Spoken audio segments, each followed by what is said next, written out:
বন্ধুসকল, মই ইমদাদ। ৰেজাউল কৰিম চৰকাৰ ডাঙৰীয়াই ইতিমধ্যে কংগ্ৰেছ দলৰ পৰা পদত্যাগ কৰিছে আৰু এই পদত্যাগক আমি আদৰণি জনাইছোঁ। এই সিদ্ধান্তটো আটাইতকৈ ভাল সিদ্ধান্ত বুলি মই ক'ব বিচাৰিছোঁ।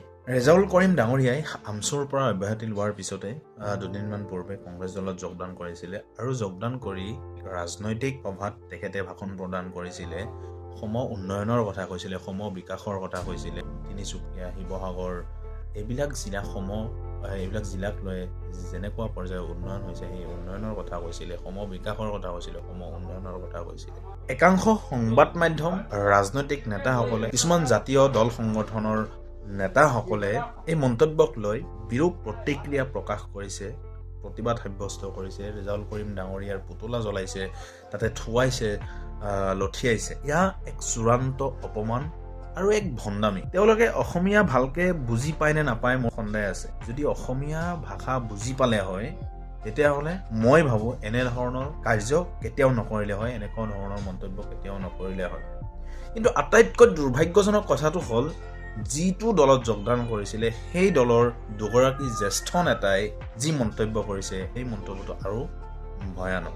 দেৱব্ৰত শইকীয়া ডাঙৰীয়াই ৰেজাউল কৰিম চৰকাৰক কৈছে বিজেপিৰ এজেণ্ট বুলি। এয়া উচিত নে? আৰু এখপ আগুৱাই গৈ সাংসদ প্ৰদ্যুৎ বৰদলৈ ডাঙৰীয়াই কৈছে ৰেজাউল কৰিম চৰকাৰ ডাঙৰীয়াক তেখেতে চিনিয়ে নাপায়। এগৰাকী জাতীয় সংগঠনৰ নেতা, তেখেতে অসমৰ বিভিন্ন সমস্যা লৈ, মূল সমস্যা লৈ যি ধৰণে তেওঁ প্ৰতিবাদ সাব্যস্ত কৰিছে, যি ধৰণে তেওঁ সংগ্ৰাম কৰিছে, সেই সংগ্ৰামী নেতা এজনক চিনি নোপোৱাটো দুৰ্ভাগ্যজনক আৰু লজ্জাজনক। আপুনি ৰেজাউল কৰিম চৰকাৰ ডাঙৰীয়াক চিনি নাপায় বুলি কোৱাটো অত্যন্ত দুৰ্ভাগ্যজনক আৰু লজ্জাজনক মই ক'ব বিচাৰিছোঁ। দ্বিতীয়তে, ৰেজাউল কৰিম চৰকাৰ ডাঙৰীয়াই কংগ্ৰেছ দলত যোগদান কৰাটো অতি দুৰ্ভাগ্যজনক। কাৰ পৰামৰ্শত আৰু কিয় কংগ্ৰেছ দলত যোগদান কৰিলে সেয়া তেখেতে জানিব। কিন্তু বিগত সময়ছোৱাত আমি দেখিছোঁ কংগ্ৰেছ দলৰ কোনো এগৰাকী নেতাই বলিষ্ঠভাৱে এই যে নিপীড়িত, শোষিত, অত্যাচাৰিত সংখ্যালঘু মিয়া মুছলমান সকলৰ ওপৰত যি ধৰণৰ অত্যাচাৰ চলিছে, যি ধৰণে শোষণ চলাইছে, ইয়াৰ বিৰুদ্ধে কোনজন নেতাই বলিষ্ঠভাৱে মাত মাতিছে এই সংখ্যালঘু ৰাইজৰ কাৰণে?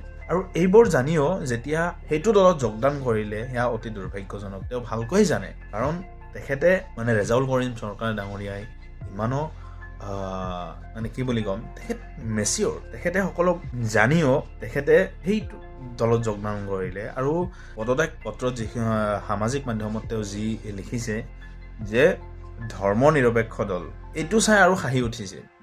ধৰ্ম নিৰপেক্ষ দল কংগ্ৰেছ হ'বই নোৱাৰে, চূড়ান্ত সাম্প্ৰদায়িক দল এটা।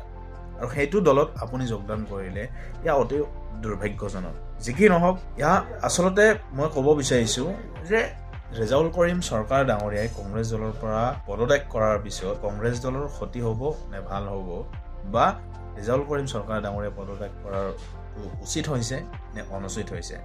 মই ক'ম উচিত হৈছে। কাৰণ য'ত আত্মসন্মান নাই, য'ত সন্মান নাই, আত্মসন্মান দি এটা দলত বা কোনো সংগঠনত কোনো থাকিব নালাগে। আৰু ৰেজাউল কৰিম চৰকাৰ ডাঙৰীয়াৰ দৰে এজন ব্যক্তিয়ে মুঠেও থাকিব নোৱাৰে। ধন্যবাদ।